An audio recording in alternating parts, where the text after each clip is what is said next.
Let's just have a look at this 1990 W124 headlight wiring harness. Note the gauge of this wiring and the condition it's in. It's absolutely flawless. It's a thing of beauty and very impressive. Absolutely no deterioration after 33 years at this point in time. And this headlight has travelled more than 300,000 kilometres. It is actually just, for parts, it does have a broken lens, yet all of that wiring looks absolutely immaculate, ready for use as is, basically. Let's have a look at what my 210 headlight wiring looks like.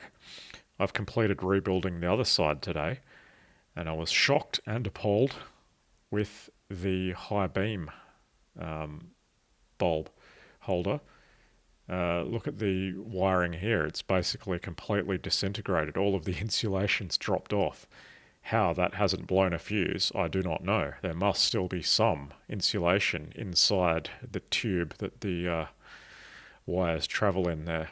It's only about 2 centimetres long, that section as well. And it wasn't just there, it's the wiring at the socket as well that goes to the outside world. It's just falling to pieces. Utterly horrendous. So both of those harnesses have been replaced now, and my 210 headlights are ready to be refurbished. As far as appearance is concerned, I won't be doing that myself. And just one last reminder of the 124 wiring. Absolutely spectacular.